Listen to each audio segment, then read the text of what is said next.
What's going on, y'all? What's going on? Are we live? Are we live?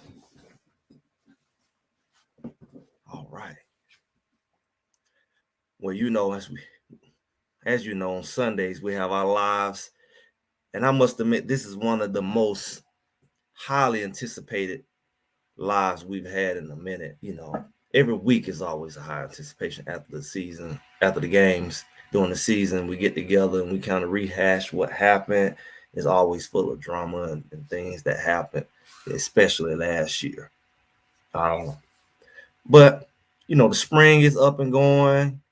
Practices on like the first week. I don't know why they do this weird thing where they did it last year. I know Coach Prime complained about it, but they practice for a week, then they go on the spring break and they come back and resume. But I guess they just spreading it out. So we kind of had our first taste. It was only 3 days of practice, 2 days just the shells on, little not shoulder pads, but the shells up under that, with shells on the helmet, small shoulder pads, or the cushion on the shoulder pads on, and they got full pads on Friday. So we got a little taste of everything and what everything was looking like. And we got Miss Shirley here early today. Everybody coming in. Everybody's gonna be here today because I kind of gave a heads up on one of my videos, maybe around Wednesday. And I was really tempted to kind of go into what I want to talk about. What's going on, KC? We had first spring, I guess you would call it press conference of the year. And we heard from both Pat Shermer. We heard from Robert Livingston. Coach Prime got out there, and I think Shador and Jordan see that. I don't think we have anybody from the defense represent. But that's ongoing. And I kind of like, between that and some comments I've been hearing and what I've been sitting on for some weeks now, just doing my investigator, just like you all come to channels like mine, so you go to other channels and you kind of get some insight. We all kind of share insight. Everybody have that. Some people have inside access, some people don't, and some of us just investigate. I'm like an investigative journalist, right? And I heard some stuff maybe about a month ago about what Colorado Buffalo defense is going to look like. It was theory then and it's theory now. But taking information that I got from the press conference and keeping on the shelf the information I got about a month ago when Robert Livingston first came in, and I'm going to give credit. That particular video, the initial video came out, Buff and Prime. They was doing a breakdown of just some things that was done up under a Robert Livingston defense. That was like, I know, over a month ago when he first came in. And everybody's trying to figure out who this dude is and why everybody was kind of hating on Colorado. Oh, we waited, thought we was going to have a big name. People's feelings with her. You go get this young guy. And then they kind of picked on it like, oh, he got this guy because he needed somebody who can take the staff that he got, or he can control. But I'm gonna tell y'all in the right place today. It's a little deeper than that. Since when is Coach Prime thing like that? Yeah, shout out to the girls basketball and the boys basketball. I didn't watch, but I heard they both made it through. That's good that they both made it through to the next round. I think they're in the round top 32, get to the Sweet 16 after that. So shout out. I don't know when they play, but maybe I'll jump in and bandwagon a little bit, because I haven't watched football. I haven't watched basketball. I'm not a big basketball guy. I didn't play basketball. Maybe if I can catch it, I might catch the Final Four or whatever if I know some people. But I haven't watched basketball, but I might jump in if you all remind me when they play. What's going on, Harris family? What's going on? Everybody come on in. I know what you're coming for. It's like I said, this is one of the most highly anticipated shows. I'm not coming to you as an insider or this is my theory. A theory that I believe is right. And you got to use common sense because we all are watching the well-off videos. Everybody's watching well-off. Everybody is seeing the scrimmages. Well-off haven't shown much. They've been showing a little more. The funny thing happened now. People just they nothing up. We found out Shiloh ran through Justin Mayers, and they were trying to figure out who that was. It was Justin Mayers that Shiloh ran through in that video. I mean, and why they show it, hey, it's good TV, right? He knocked the block off of Justin Mayers. Now Justin Mayers is a new guy. He don't know any better. So, hey, he probably underestimated. They ain't really been hitting like that. He probably thought he was just gonna hit him a little bit. And by the time he realized what was gonna happen, Shiloh caught him slipping, I guess. He saw Shiloh's a little dude, and Shiloh caught up with him. Look, fly, I want to fly in here. Shiloh caught him slipping. So yeah, that was Justin Mayers. And like people say, he probably won't let that happen again. But that tell you something about this defense. It's almost like prophetic. Shiloh is a tone setter for this defense. That's exactly why I know they stole that UCLA game, because that's exactly, he was taking their soul. I mean, he probably caused a couple fumbles that game. Ward got in there. They really had took the air, because UCLA would move the ball down the field, and then they get a turnover. That's one thing people have not pointed out about Colorado's defense, is that they will give up a lot of yards, but they will come up with a turnover in the red zone. They will give up a lot of yards, and they'll come up with a big play or a big hit or a big stop in the red zone. And that's how they will win a lot of those games. And sometimes you see weird calls, like, a player touch a guy, and then they call personal foul and they give them extra play. I think, who's that? Arizona? One of those games, Colorado finally made a stop at the end of the game. And they pretty much were going to put them in the point where they were going to win. And the referee called a personal foul on one of those D linemen, McCoy or somebody. It was one of those McNeil. And it was like, that killed the game. So you seen weird stuff going on, but typically they were buckled down. It's just little tweaks, and that defense was different last year. They started to get more pressure. I think that Colorado got a lot of slack for how they played last year. He gave him a welcome gift. He had to break him in. Colorado was pressing you, and that's why the ref got shut. Oh, they was about to beat you. If they staged up that game against Utah the way they did in our face, calling back touchdowns, made a game that really wasn't even close, gave Utah the win. Because people kept saying Colorado won, they would have gotten the bowl game. It really, to me, Utah wasn't close. That's why I don't respect Utah. I feel Utah's overrated. Yeah, they played their backups. We had some backups in too, but they're not an elite team. Colorado really spanked Utah. They really did. They spanked Utah. The defense spanked them and the offense spanked them. And the Colorado, it would have run at least 2 touchdowns. And they didn't want that narrative. And I think UCLA was another game that they had to control that narrative real quick, because they saw the arrogance sucked out of UCLA. I mean, they was taking their soul. All they would have took, and they know it's possible, all it would have took is Colorado's offense to wake up, and it would have been a wrap for UCLA. Because you got to just pay attention to the games. They really were stopping UCLA.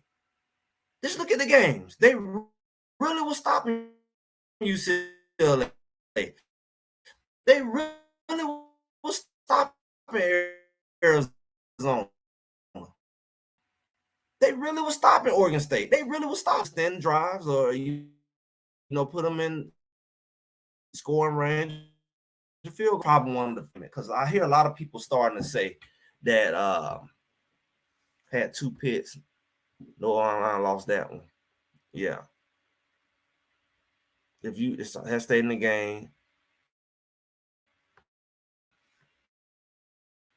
the catch wouldn't have happened, because Sim Craig would have stayed at slot instead of Slushy coming in and out. Yeah, I mean, we look with the foot out of bounds, and it's like you levitated because your back foot touched the ground before your front foot, but it wasn't no drag. It's like it was really some weird stuff, and I'm gonna talk about it because that's me. That's one thing I'm gonna talk about. I'm gonna point it out because everybody else want to play political correct. They want to be afraid to point these things out. And y'all, we haven't gotten to this year yet, but we kind of rehashing kind of what we had in place. You right. You on point. What is that? ATLNA. I don't know how to say that. Atna. You right. literally caught about 12 points. I mean, it's a lot of stuff they took the high road on last year. It wasn't just Travis getting hit. By the time we got past Stanford, or really right at Stanford, it became obvious that it wasn't just the coaches teaming up against Colorado, the refs were too. And it's not a mistake that Colorado, out of their 8 games that they lost, 7 of them or 6 of them, if you count UCLA, I think they pulled away and got 10. But every other game was 7 points and less. They had a few games that were by 3. So it wasn't like it was a pull-off. Them games was going like this. They could have went either way. And what happened is a weird call. Like, for example, when they lost to was that Stanford? Well, Travis Hunter got that pass interference, not pass interference. He got that personal foul at the end after they finally stopped him. The game was over. And then they scored after that. I think they might have tied the game after that. And the boy was just pushing on Travis right in front of the ref, pushing him, hitting him after the play, knocking him down on his sideline. And then Travis pushing back finally, and they personal foul. So you look at a lot of the stuff that was going on. It was like, what in the world? Like, they would touch the quarterback and bump him after the play, and they'll call, roughing the passer, but Shedeur can get body slammed, choked out, kicked, all after the play. And it's like, they looking at him like, that's football. I remember that time Shedeur slid, and the guy knocked Shedeur head off. And then that was the game where Marta missed that field goal. Nobody talks about that. Greg gonna talk about it. When Shedeur, they say that Coach Prime iced the kicker, which was a bold-faced lie. He told you in the press conference after the game, he said, look at here. Shedeur was dazed and slow getting out the field, and they would not stop the clock. They kept the clock going. So he had to call the timeout because Shedeur was slow getting out the field, and the clock was still running, and they would not allow, they wouldn't allow injury timeout. They didn't throw a flag. So they have time to get the kicker in because Shedeur was dazed. And so he called the timeout, and they say he icing the kicker. One thing, don't be a dumb fan. We got enough haters. The fans were blaming him for calling the timeout. He said clear as day in the press conference, which he shouldn't have had to say. You saw Shedeur slide, and the guy went at his head, and not only was a late hit not called, they didn't call targeting, even though he hit him in the head, only in the head. And he had already given up on the play. That's the kind of stuff that you all, especially you follow me, I'm going to point it out. But we got to stand up for this team because I'm telling you, like I said last year, it's not over. It's going to be worse this year. It's going to be worse if we're going to continue to attack each other and say, oh, our line suck. We should have made tackles. We could have missed tackles. Line suck, and we still could have been 7-5, 8-4. That's what I said. You on point. You've been in my notes here. They are not elite enough to give bad calls. You are absolutely right. They are not elite enough to spot you some points. They were already struggling, and they knew that. And it's like you disrupting their momentum. Those calls changed the game. Shoot, I don't know. They was elite enough to beat Utah, and they went even further. They didn't just make bad calls. They took touchdowns off the board. 3. They took 2 from Travis and 1 from Dylan on suspect calls. So, I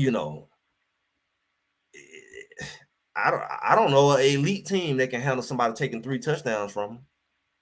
I really don't. They really blew Utah away. Was a win, just couldn't stop the run. So other teams just ran the clock out on us. Okay.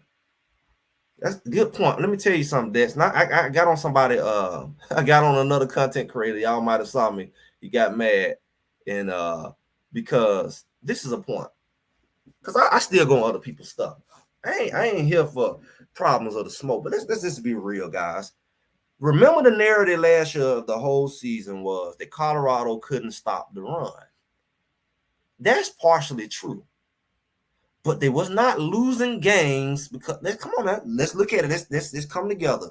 They were not losing games because of the run. They didn't lose games because of the run. They lost games because they couldn't stop the big play. Let's look at every game they lost wasn't because they couldn't stop the run. They couldn't stop the pass, guys. It was the thing that they were supposed to have been good at. They couldn't stop the drag routes, remember? They couldn't stop Colorado State from running drag route after drag route. They couldn't stop Stanford from running drag route after drag route. They couldn't stop teams from throwing on them. That's why our secondary changed every 5 seconds. And you had Kamani at corner and Stottmeyer at corner and Cooper at corner. It wasn't that they couldn't stop the run. Yeah, they couldn't stop the run like we wanted them to, but they wasn't losing from runs. Them teams wasn't catching up with Colorado, keeping up with Shedeur running the ball. They wasn't. Shedeur was scoring 40 points a game. If them teams knew they couldn't beat Colorado running the ball because they had to score 30, 40 points a game, and that wasn't going to happen running the ball. They ran the ball to, once they caught up with the pass to kind of, milk the game at certain points. But you really look at it, they wasn't getting a lot of runs on them.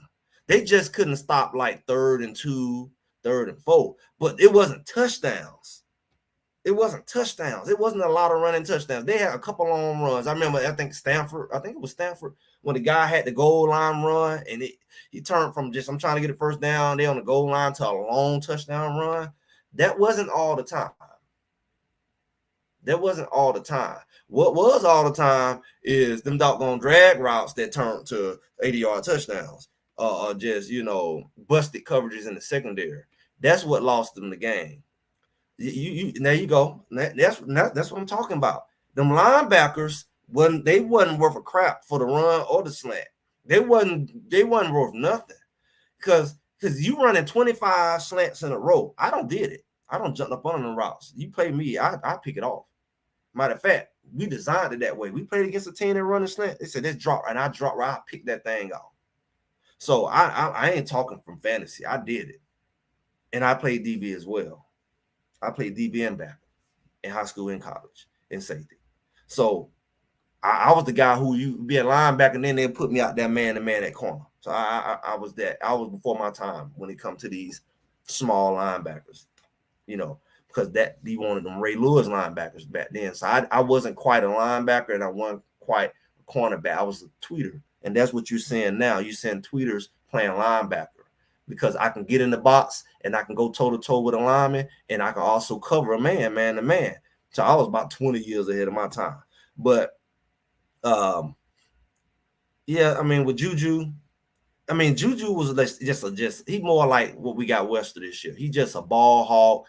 It don't take much for him to read the ball to get to the runner versus our other linebackers, Ham, Trevor Woods, Bentley. They run through the wrong hole. They run to the wrong side of the ball. They give their chance no way to. They're both running to the same hole. Or the ball being a C gap, they run in the B gap. They'll run into the lineman to let them block them versus scrape down the line and read and hit the hole. So they couldn't read worth a crap. I'm not dogging them guys. I'd love to have a conversation with them. I ain't no disrespect to Coach Hart, but I bet in a few minutes I can fix it. I bet you I can fix it. So I don't know what they're doing at practice because they ain't dumb. They already said they're smart. They already said they're coachable. So I ain't stepping on no toes, but I will put money on it. I can fix it. Because their pursuit to the ball, their footwork is a problem. And they commit before it's time to commit, and they don't read. They just run blind into the hole. They run like they're blindfolded. So when you have guys like that, you don't have the issue with Juju, and you're not going to have that problem with Wester. So the defense is going to be better. And you get another guy in there with Wester, it's going to be a problem. Whether they come out the portal, whether it's somebody who already there. Because these guys did not read worth nothing, period. And that was the problem with the big runs or when the quarterback would escape. Because all the lanes weren't accounted for. They 2-3 guys run through the same hole. We don't see it on film. We seen even Buffalo Prime. We seen some people watching film showing it. When they showed Shiloh film the other day, we can drill it out. We can watch it. I don't do the film review. I don't deal with all the copyright stuff. I enjoy the people film review, but I jump on there with them because I watched it. I watched it live firsthand. People who didn't read the ball and going to the wrong gap. That's what happened last year, right? We still talking about last year. We trying to work our way up to what's going on and why we lost. You lost because the referees were cheating like all get out. You also lost because the line backers didn't fill the holes right. Yeah, they weren't getting pressure on the quarterback. That's a whole problem in itself. But when they did, the quarterback would escape and run for 40 yards. What was the linebackers? A good team, mostly bad. No calls in the state. Hard to overcome. And track, we couldn't stop state. Couldn't stop state. Champs good. Transfer, only 2 of us got all the calls on Hoop State. Referees can really hurt you, man, especially if the game close. They can discourage you. They can disrupt your momentum. They can cause friction. They can do a lot of things, especially when they can throw your players out the game. Or say he stepped out of bounds, stopped the play, don't even try to review it.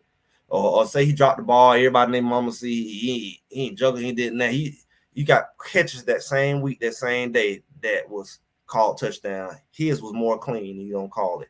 You got stuff like that going on, and that hurt Colorado. And I got a whole nother video. This is another projection. I got a whole nother video. I'm really going to get into what hurt Colorado, because I'm starting to hear a rhetoric of where they just need to be 7-5 this year because they was 4-8 last year. Then I already said, to me, if they go 7-5 this year, that's the equivalent of last year talent-wise, because their talent was good enough for that. Forget the record, forget all the nonsense. Their talent was good enough to go 7-5 last year. So to me, they have. I think 10-2 would be ideal for them this year. I've said it. I'm keep saying it. I think that's the floor. I think them losing 5 games with a person like Shador and got Travis, it's average, and they're not an average team. Now I know a lot of y'all favorite content creators don't jump ship, and or maybe they feelings got hurt last year, and they just feel like maybe if I set the bar low, I won't catch the heat. I ain't worried about the heat. I'm gonna be real with it. I believe that those guys' floor has to be no more than, because it really shouldn't be 2 teams that can beat them. People saying Utah, I believe they should smack Utah in the mouth. I ain't ashamed about it. Utah ain't impressed me. They solid, but they ain't no juggernaut. Arizona, they really should have beat Arizona last year. Arizona is not a juggernaut. They don't have the weapons they have, period. So them 2 guys coming over from Pac-12, so you can say, yeah, Kansas can sneak up on them. I don't think Kansas got the weapons. I don't think Kansas State got the weapons. Oklahoma State, yeah, these are solid teams, but y'all got to think about it. No, who got the weapons that Colorado have? This fly just keep running around here. Who has the weapons that Colorado has?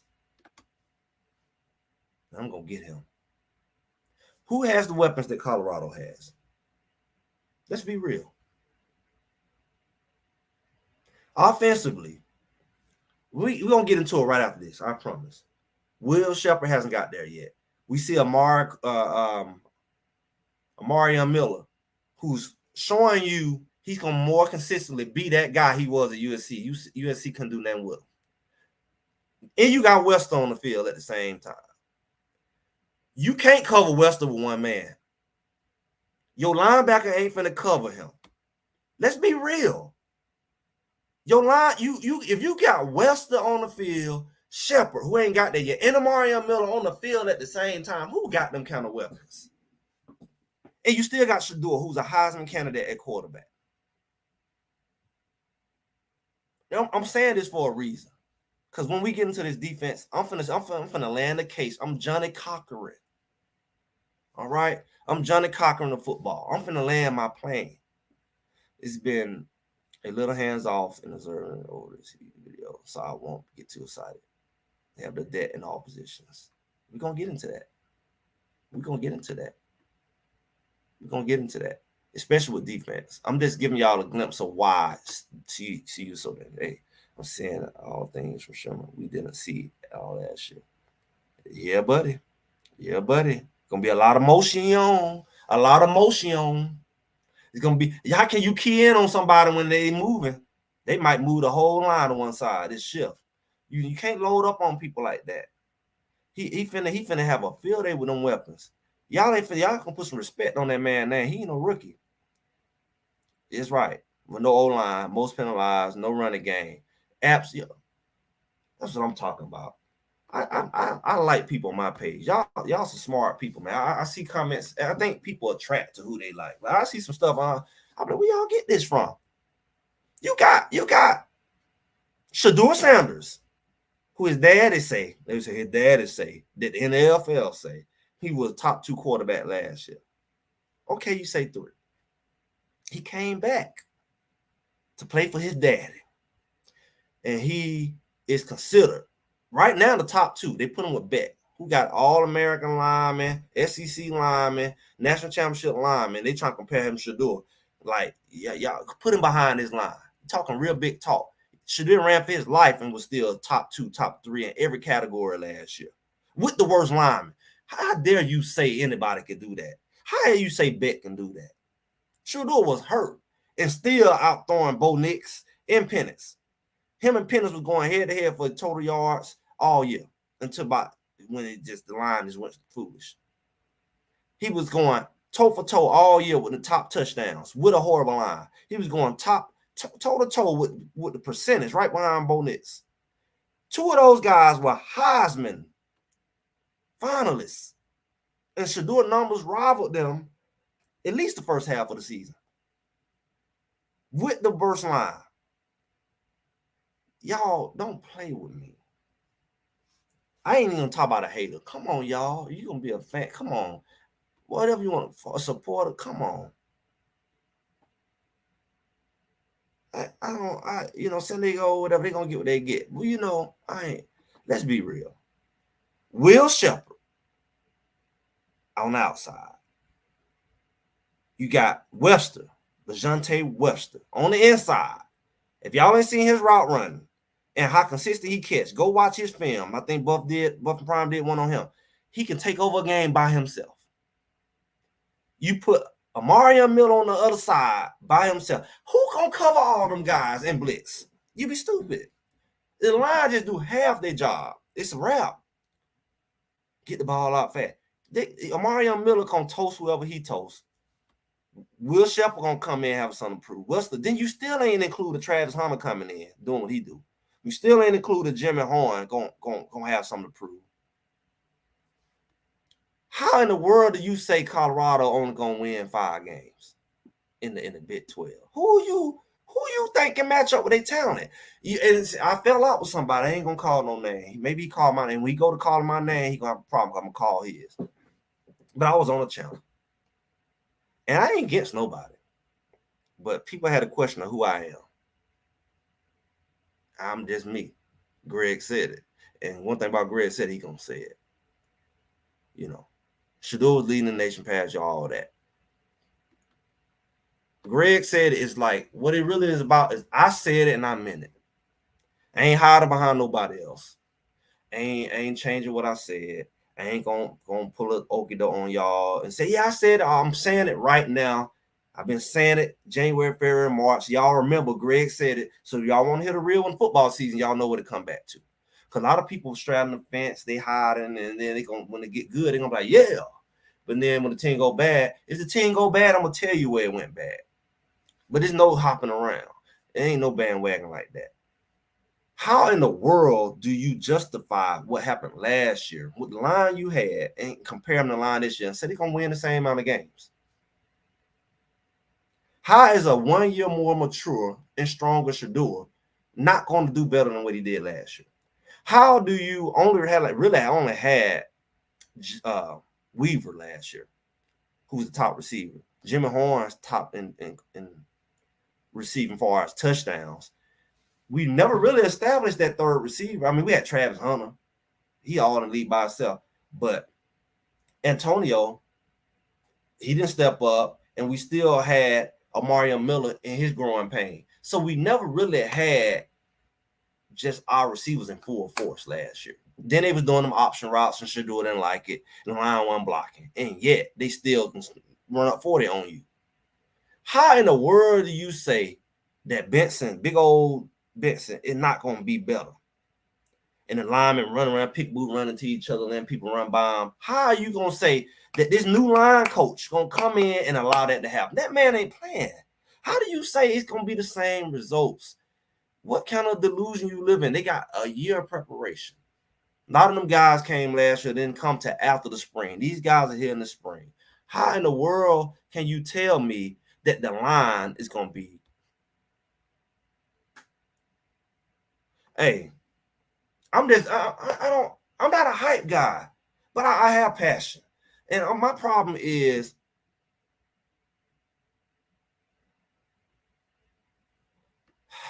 yeah, we'll take some wins because you gotta take whatever you take. But I'm a common sense guy. I'm a psychology guy. How do you tell me that the line is not better?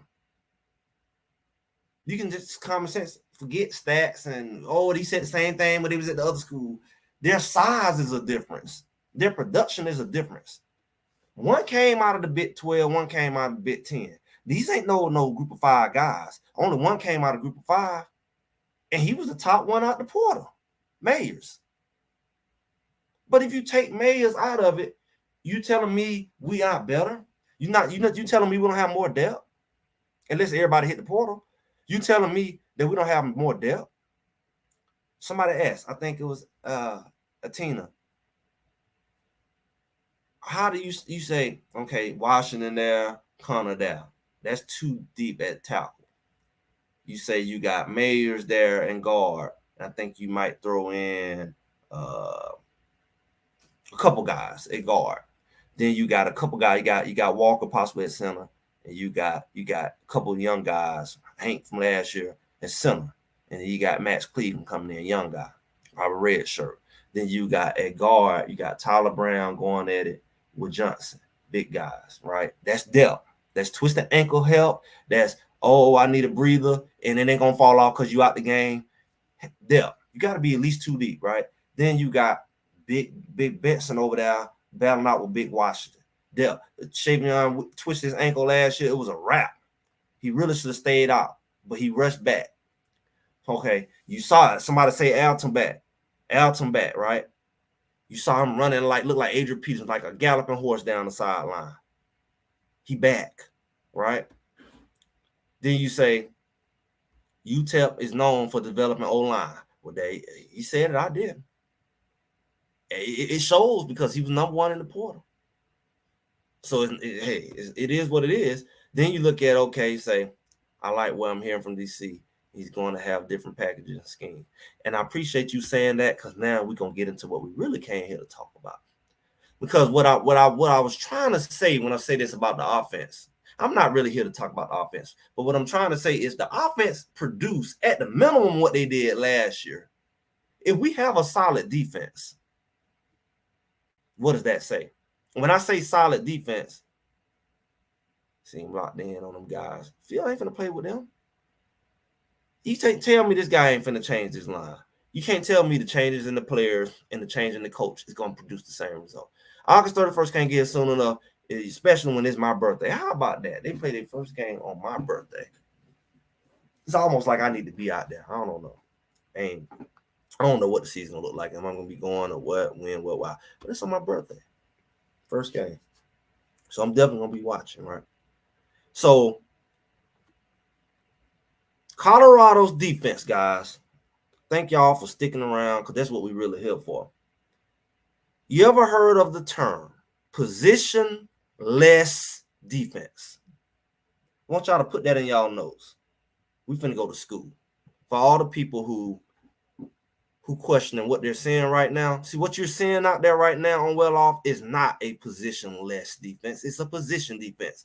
It's the reason why we're complaining about, well, what are we running 4-2, running 4-3, 3-4, let me tell you what a positionless defense looks like.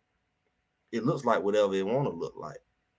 Positional defense typically looks like everybody lined up the same way, and you don't know who, what. And what happens is, at the snap of the ball, right before the snap of the ball, they time it and they drop into their actual position or coverage. What that looks like is kind of like what UCLA was doing to Shador, where all the guys line up and then they just take off and they do these stunts. What a positionless defense looks like is everybody pretty much standing up, so you don't know who down or who up. Now, why does that make sense? They're being developed. I hope they're being developed. They got Mathis back there, Coach Prime back there. Walked off. They returned on the third week off. Let me tell y'all something. So we hearing things like these are the things we're hearing, and some of us in our circle, not the people out there. They don't matter. People who follow this. This is what we're saying. Why all the position changes? They're saying our linebackers are too small. These are the things we all are hearing. We're hearing things like we need more interior linemen. Why are we not hearing about the scheme? Why is he talking about I don't have a scheme? I'm just got non-negotiables. And everybody's using these things because their mind is based off of fear and a losing mentality because of what happened last year. But let's talk about what's real. In this positionless defense, it actually turns Colorado's weaknesses into a strength. Let me explain. If your linebackers are too small, then typically you try to take advantage of that, right? If your defensive linemen are too small, you typically try to take advantage of that by targeting them. Am I right? It's called watching film. It's called you see personnel coming to game and you see new guy coming, you go at them, right?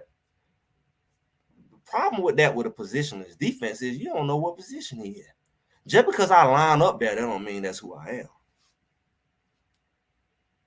Just because I'm that little bit of linebacker, that don't mean that I won't drop into coverage. I might be a little linebacker, but I might be designed to be more in coverage. So what I look like ain't who I really am. You say Shane Coates lined up on the inside. He really need to line up at end. He's too small. But what if the stunt was designed for him to line up on the inside, but his gap is really on the outside? So technically he is outside. It don't matter how I line up. It matters what my role is. So this positionless defense now makes a Trevor Wood line up as a linebacker and can really be a safety.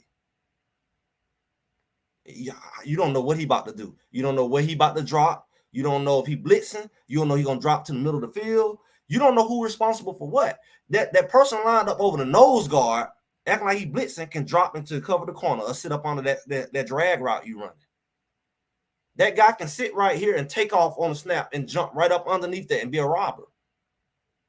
Yeah, I want to hear what y'all got to say about that. Because everybody is concerned about, what you're seeing, this traditional look. But the reality is, it's not what they look like, it's what scheme they're going to be running. And see, it makes sense that the coach is not going to tell you what scheme he's running because it's not really a scheme he could describe.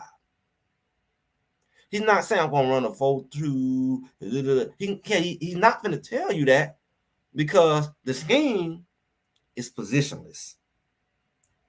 Remember, I told you that. Imagine 7 guys lining up on the line of scrimmage. You think all of them linemen? How do you determine who the linemen?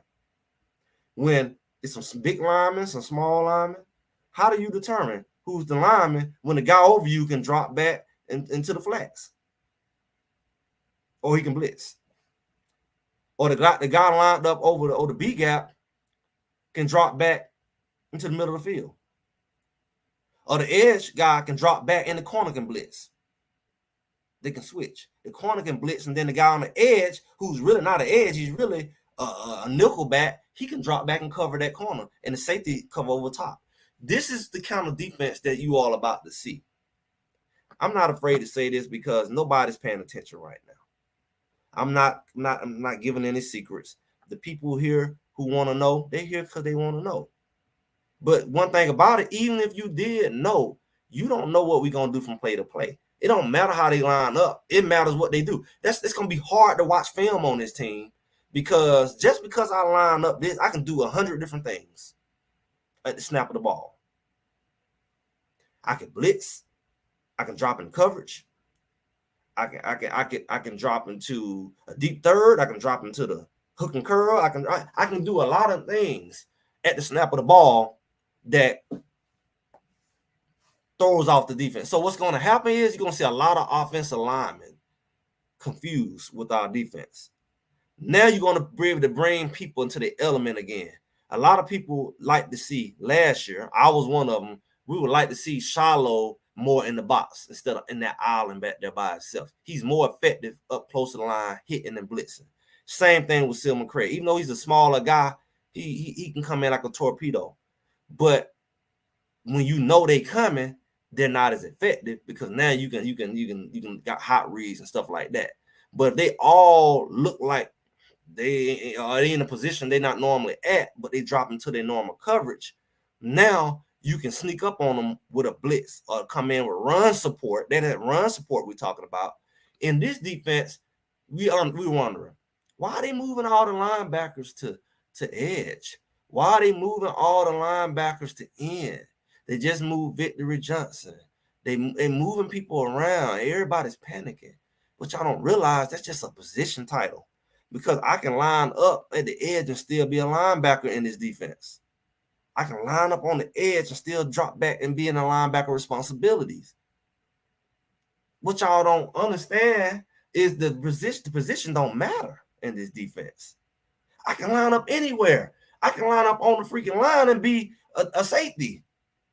I can line up on the line and be a linebacker. I can line up on the line. I can stand up and look like I'm a linebacker, but really, I'm going to do the same thing I would if I was at tackle. Hey,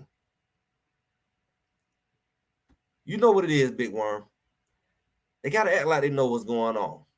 Because at the end of the day, they've been telling you all along. They've been telling you all along. This is not a traditional defense. That silly mess we watching right now they play acting. People talking about what's Shadows? Shadows ain't even out there. Y'all, I told you before the spring that what we gonna see in the spring, what you're gonna see in this spring is just a facade. They're just this is not their defense. This is not the plays they're gonna run. This is not even the offensive plays they're gonna run. What they call it, vanilla. It's vanilla. They're just going through the motions just for repetition's sake, drills, get in shape, get some chemistry. That's not what they about to do. So, like you see, Shiloh ran up and hit that lineman in the mouth. That's showing you what's coming. Shiloh run up in that box and hit somebody in the mouth, right? So, what you gonna do when you don't know Shiloh coming up or dropping in coverage? How do you pick this defense apart? They can't do that anymore. They can't do these drag routes anymore because they don't figure out your defensive scheme is so weak, and you got linebackers in there who ain't never played linebacker. They really safeties, and they don't have a clue what a linebacker do. And the other linebacker is just as clueless too, but they can blitz, but they don't know no crap about reading the run or dropping the coverage and helping them cornerbacks. And you just pick them apart. You can pick their weaknesses apart. But when you got a team where you are able to blitz and them not know you really blitzing, you can drop 7 if you want to.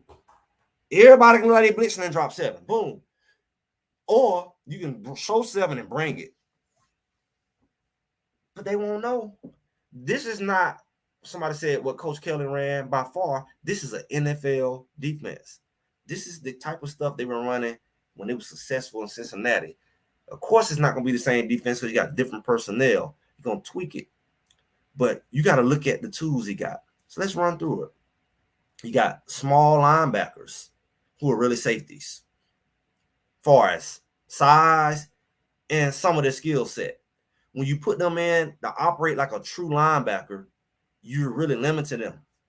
So you got a big ant who was a safety, and you put him in traditional linebacker situations. You put him in a situation to get exposed. When you put Trevor Woods as a linebacker, why is he still a linebacker? Because this linebacker, this modern linebacker, this new linebacker is going to operate like a safety. All right? When you talk about moving edge rushers, moving the bigger linebackers to edge rushers, what he's really showing you is these edge rushers is going to operate, and these outside linebackers are going to actually operate like outside linebackers. Because what we've been seeing people get confused with the difference between an edge rusher and an end. And we've been using these terms synonymous. So what you're really going to see is a guy able to be listed as a DN or edge rusher, because it's going to be interchangeable. but he was just a linebacker last year. What happens when I line up like I'm coming and I drop back? I have an edge rusher who's able to do linebacker responsibilities. Think about it. You're not making a linebacker. You're not making a lineman like, oh, our lineman turned into a linebacker. Well, these guys are also linebackers. They're just listed as edge rushers, or they're listed as DNs, but they have the skill set and training of a linebacker. So it makes our defense way more versatile.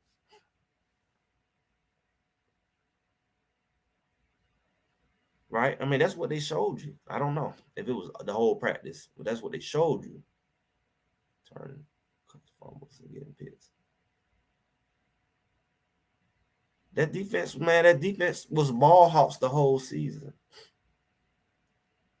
Great confusion. Guess what? Kamani don't even have to be out there. Shadoja don't have to be out there. We got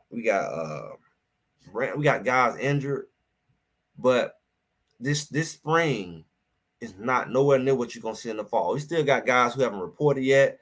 We still got several guys who gonna come from the transfer portal, and most of it's gonna be focused on what y'all call the interior. Let me tell you something about that interior.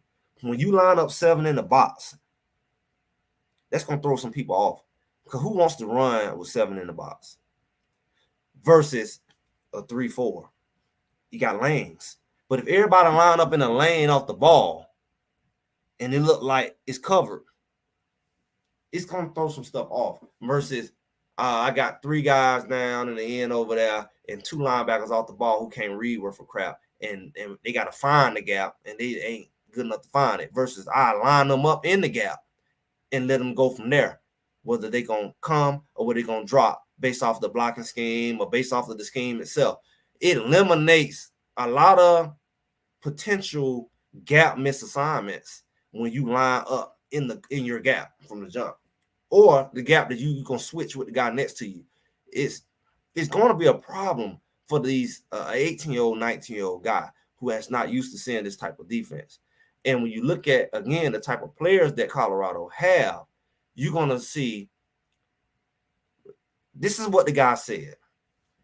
Robert Livingston said in the conference, he has an NFL mentality. What that means is, he said, I'm not dressing guys to sit them on the sideline. We're going to use our guys. I'm going to find out their strengths, and we're going to use them. Even we got to create special packages just for them. Even they going to be first down guys, second down guys, situational guys, position of the field guys. It may be special packages just for that game. Oh, you a good fit for this team. We got a variety of guys. This our safety room is too big. Says who? Well, you can create special packages for Travis J to come in. You can create special packages for Cooper to come in, who was a former corner. Now you got a guy at safety who can also drop into coverage. You got special packages for Stoudemire to come in, who was a former corner. Now he's a safety. Now you got a guy listed as a safety who's really a corner. So now you can blitz the corner and drop your safety in coverage and know he can cover them because they're corners. Do y'all not see what's going on? Y'all don't went quiet in the chat. Maybe y'all got to process what's going on. They got safeties who are really corners. So now you can do blitzes and drop your safety into coverage because he really has cornerback skills, but he's lining up as a safety. But you don't know that because he can still operate as a safety. But they have options now. You got DNs and edge rushers who are really former linebackers who don't have to rush. They can drop into coverage or they can drop back to the middle of the field to help with the run. They have more options in the scheme now to run more stunts because these guys, when you got a guy like Shane Colt, who was a inside guy last year, and now you got him lined up on the outside. Now it's not strange when you line him up on the inside, but he really finna run a stunt to the outside. But he can also stay on the inside because it's not foreign to him. He can actually play on the inside, but people saying, oh, we're really in trouble when we only one injury away from having to play Shane Colt on the inside. Newsflash, you're going to see Shane Colt on the inside. And this is why you're going to see him on the inside, because their scheme is going to allow Shane Colt to be all over the place. He might line up on the inside and end up all the way on the other side. So I want y'all to lock in your mind what positionless defense look like, because everybody has been locked in on positions. They've been crying about positions. Oh, we need more interior linemen. Do y'all not realize they can line up 4 edge rushers and take everybody off the field on 3rd and long in this defense? They can bring in all the top edge rushers and don't have no interior linemen and wear a team out. They can bring in Wiggins. They can bring in what most of them got from Pitt. I'm not know how to say his name yet. They can line up BJ Harris. They can line up Brantley. They can line up all interior, all not interior. They can line up all edge rushers, which can't be done in regular defense, and they can all be standing up. And then they can bring a whole bunch of guys up like Shallow in the other gaps, like they about to blitz. And they can like, oh, shit, it's 3rd and long. They about to blitz shot. And they can all take off and drop back in the coverage. Or they can do some exotic mess like, oh, everybody about to blitz. Oh, hot route. And then they can drop right up. They can bait you into some crap. They got Tina, I don't want to get you hyped. But do y'all not realize how this works on the behalf of Colorado? Because their defensive guys specialize in baiting people. We just seen it. That's how they survived last year. We seen Travis Hunter specialize in baiting you. Silman Craig specialize in baiting you. Shallow specialize in baiting. Even Trevor Woods know how to bait you into coverage. Why not have a defense that's disguised to baiting quarterbacks into thinking something's going on that's not? They work their best with this type of coverage than when you can figure them out. They're smart guys. Shallow's a smart guy. Trevor Woods is a smart guy. That's what they say. It's finally smart to have somebody that can capitalize on the smarts. They may not be the most physical specimens, but they're going to capitalize on being smart. And being smart is, I'm going to make you look left, but I'm really going right. I'm going to play mind games with you to the point where y'all going to be scratching your head and fighting on the sideline because y'all going to be throwing picks. You think they're throwing picks last year. They're really going to be throwing picks this year. Because one, the defense is going to confuse the mess out of 9 out of 10 quarterbacks. They ain't Shador quality quarterbacks in this conference necessarily. They're not just the most experienced, most veteran quarterbacks. Then they talented, but they're not that. Then you're going to have more pressure on the quarterback. And two things don't go well together is pressure and second guessing your decision making. I'm trying to tell y'all.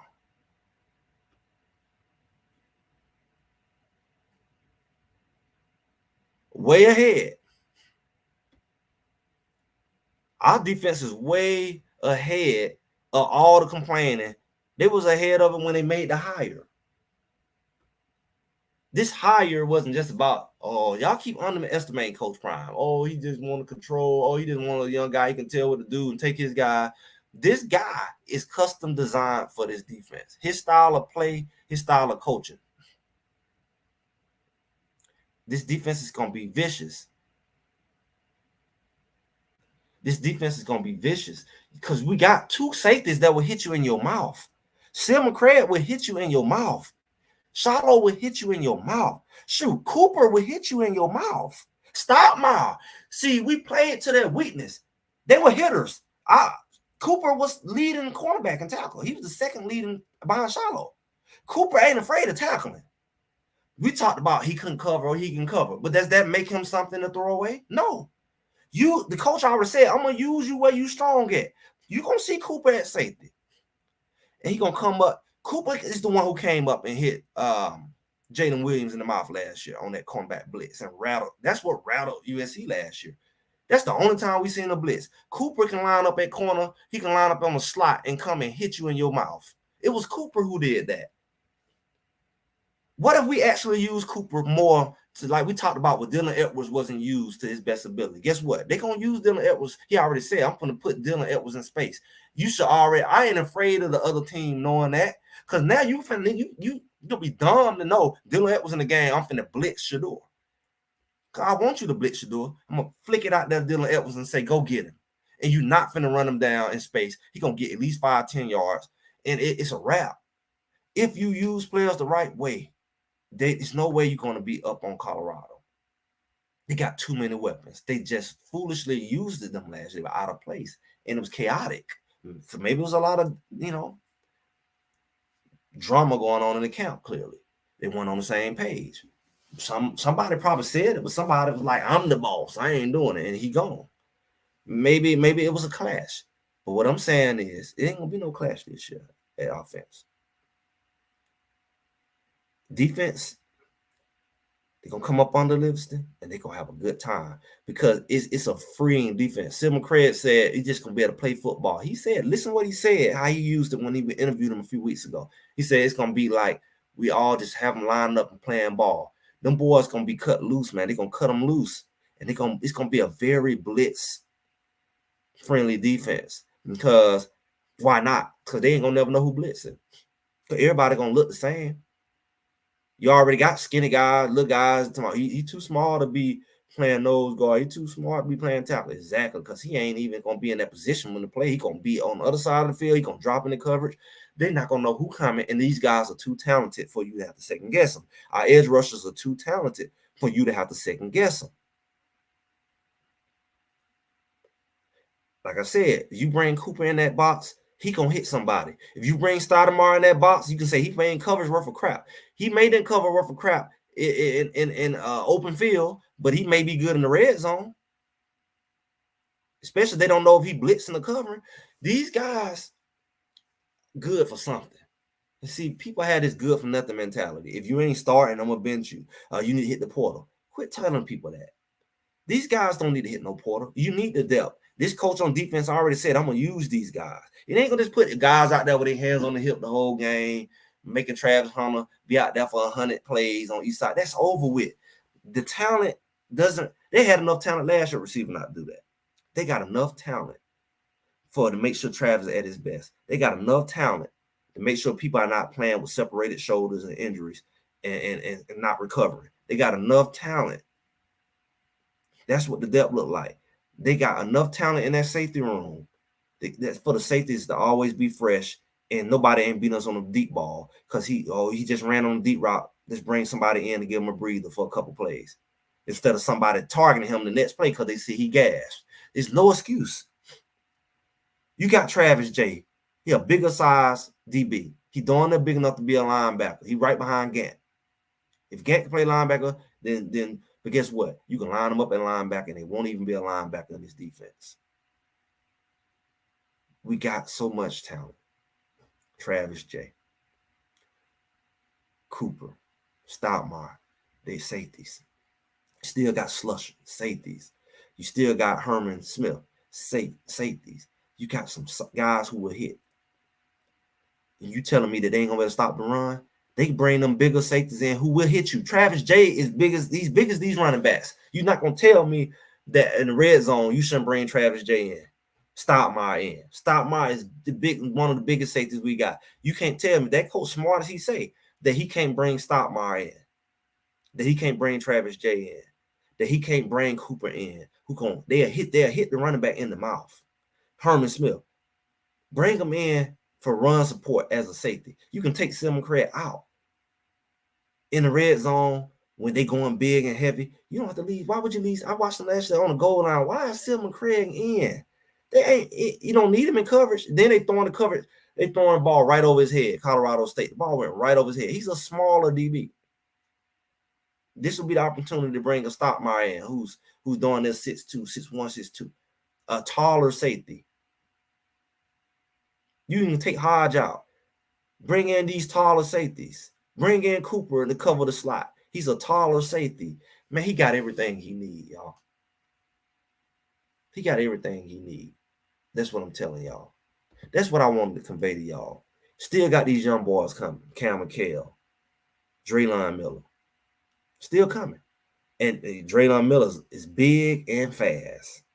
And then when they call what's the boy out there in San Francisco? Debo Samuels. I mean, a big dude can pull away from you. Track speed. Get in an open field and pull away from you. Pull away from you like you won that. He pull away from you like Dylan Elvis pull away. Cam McHale. These are the future of Colorado. You darn right they need to rotate these boys in, especially when the game pull away. Don't leave these other guys in. Put these young boys in who hungry. Get them some reps. You want red shirt them, pick the right games to put them in. Pick the right 4 games to put them boys in and let them and let the boys rest. Be strategic, Colorado. This is your year. This is Colorado's year to shock the world. Greg said it. This is Colorado's year to shock the world. They loaded. They gonna lose a lot of these guys. Shador gone, Travis gone, Shiloh gone. Take advantage.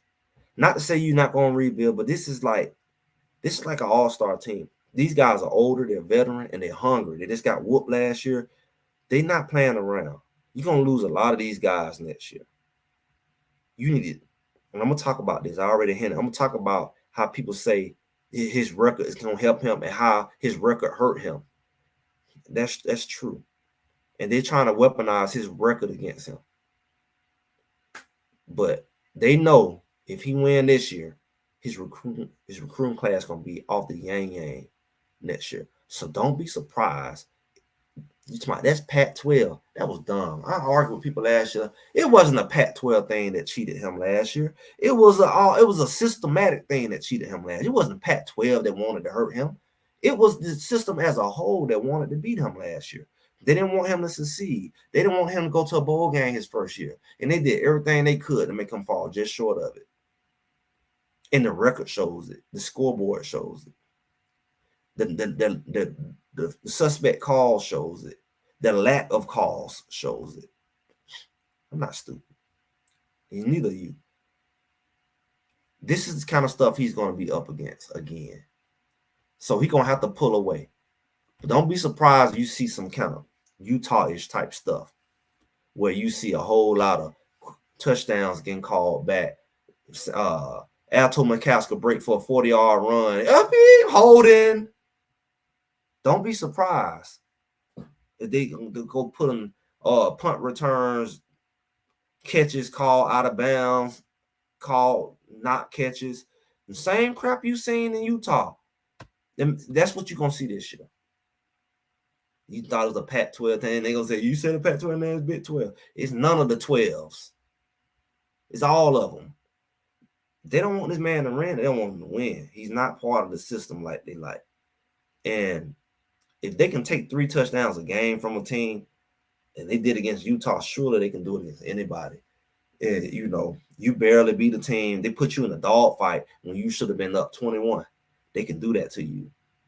And I'm one of the advocates that's going to fight it. And I hope some other people join me. And I've told and I put out there, I hope other content creators, all that other crap y'all talking about, you for Colorado, you need to use your platform to support them with this. It's almost like some civil rights mess. If you don't point this mess out and quit acting like you don't see it and point a finger at each other, point a finger at the line and the defense, you don't have to play perfect to win. They're not losing all the time because they didn't play perfect. They played it good enough to win. But when you have them calls come in, it could destroy the game. And you can't afford it. And you're going to have some close games. Or they're going to be close at certain points, like maybe the first quarter, second quarter. And you can pull away from them, but they keeping the game close in hopes of that team. And you making it a dog fight when the game really should have been over. And we've seen games do that. We've seen teams stay in the game or get back in the game because of calls. Can't afford it.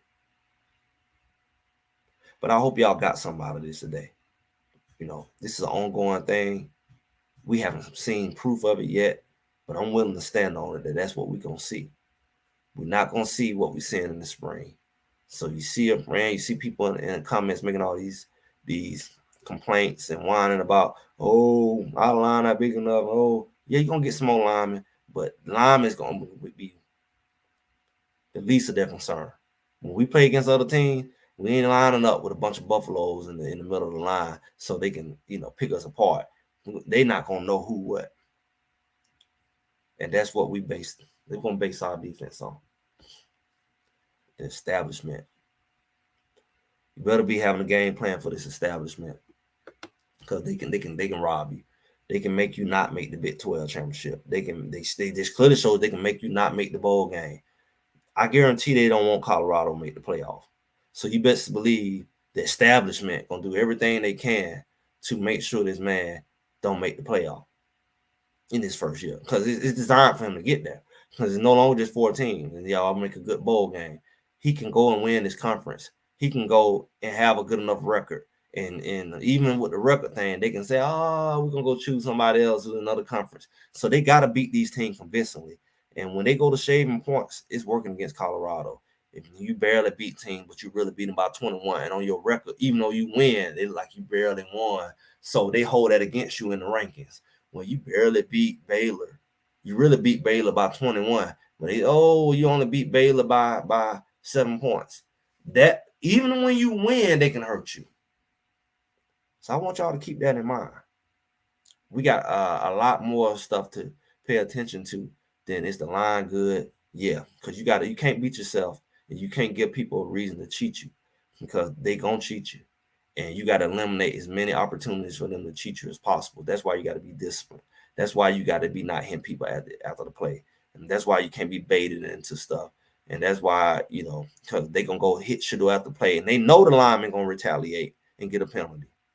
They're already planning for that. So you probably need to just keep them off and back down. Because they get back there, they're going to hit them. And then you're going to act all triggered. And then you're going to go jump on the pile. And then they're going to have you 3rd and 25. I'm telling y'all the game plan already. But we got time to talk about that. I appreciate y'all coming through on this wonderful Sunday. Greg Said It live edition. And then put Greg Said It live. Make sure y'all like, share, subscribe. And as always, I'll talk to y'all soon. Y'all have a good one.